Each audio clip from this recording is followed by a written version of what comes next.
I hear you bumped into Ted Hills the other day. You might have told me. Nothing to tell. Took a bit of a shine to you. Who told you that? He did. All right, you're on speaking terms now, are you? Of course not. Wouldn't waste my breath on that piece of rubbish. Right. Just as well he's moving off then. What? He said he was leaving town. Did he? Thought he said he was going to settle down here. You sound disappointed.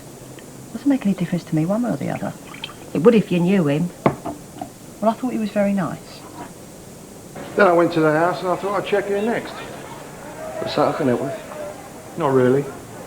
Came to say goodbye. Goodbye? We're leaving. Well, Kathy said you was thinking to go, but this is a bit sudden, isn't it? Yeah, it's time to move on. Where to? I've been looking at a few places out of town. Kathy'd be gutted, you know that, don't you? Well, I'll come back and visit. She'll be okay. Anyway, she's managed the last 30 years without me. I'll let you into the house. You can wait for her there. She's only probably popped to the shops. Thanks, Bill. No problem. He thinks he's God's gift. Mum, don't you think you're overreacting just a little bit? You don't know what he did to Pete. No, I don't, so why don't you tell me? You don't need to know. I think I'm old enough to take it now, Mum. He nearly got Pete sent down. Nearly. Well, that's not the point. I'll never forgive him. Never. And that's it? It was over 30 years ago, Mum. How long are you going to keep this up? That doesn't matter. What he did hasn't changed. You mean you haven't? Has it ever occurred to you that he might have? His sort never change. Yeah, well, people can surprise you sometimes, Mum. Even the worst ones. You don't know him. Well, Kathy rates him. That's good enough for me. Oh, yeah. And she's such a good judge of men, isn't she? Look who she's just married. A Mitchell. So, things didn't work out at the builder's yard then? Nah. What's that? Look, you've got a lot of paperwork. Don't let me keep you from it. You, still be here lunchtime then? No, I'll see Kathy and I'll be off. Right, well. I'll say goodbye then and, good luck. Same to you. And look after Kathy for me, will you?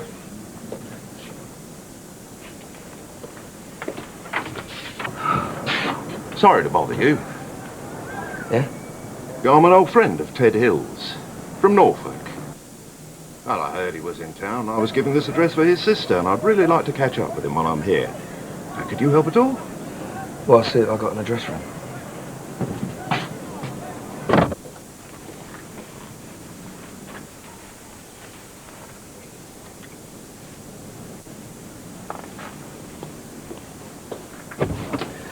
Sorry, I can't help just now.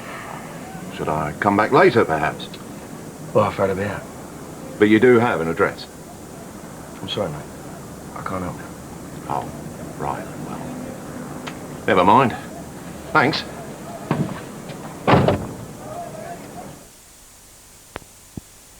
But you haven't got any proof.